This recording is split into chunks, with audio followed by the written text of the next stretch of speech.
Mega మేనల్లుడు సాయి ధరమ్ తేజ్ నటించిన latest movie Chitralahari box office దగ్గర తొలి వీకెండ్ ను అద్భుతంగా ముగించి వర్కింగ్ డేస్ లో కొద్దిగా స్లో డౌన్ అయింది. సినిమా టాక్ కొద్దిగా ఎఫెక్ట్ చూపినప్పటికీ ఓవరాల్ గా పర్వాలేదనిపించే కలెక్షన్లతో దూసుకుపోతున్న చిత్రలహరి సినిమా 4వ రోజు ఓవరాల్ గా కోటి రేంజ్ షేర్ ను వసూలు చేయగా 5వ రోజు కూడా ఆల్మోస్ట్ 90 లక్షలకు పైగా షేర్ ను వసూలు చేసి భారీగానే హోల్డ్ చేసింది. సినిమా 9వ రోజున 2 తెలుగు రాష్ట్రాల్లో 81 లక్షల వరకు షేర్ ను సాధించగా వరల్డ్ వైడ్ గా 5వ రోజున మొత్తం మీద 92 లక్షల వరకు షేర్ ను సాధించింది.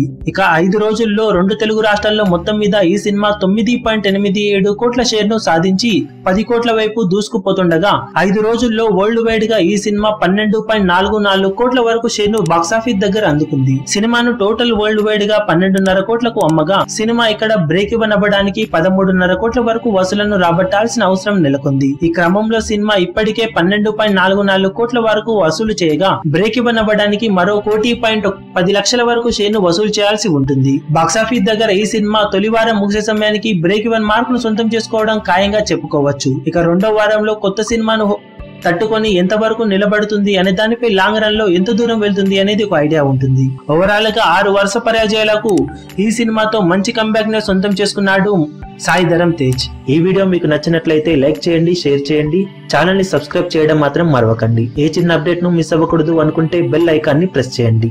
లేటెస్ట్ సినిమా అప్డేట్స్ కోసం, బాక్సాఫీస్ కలెక్షన్స్ రిపోర్ట్స్ కోసం మా అఫీషియల్ యూట్యూబ్ ఛానల్ ను సబ్స్క్రైబ్ చేసుకోండి. ఏ చిన్న అప్డేట్ ను మిస్ అవ్వకూడదు అనుకుంటే బెల్ ఐకాన్ ని ప్రెస్ చేయండి.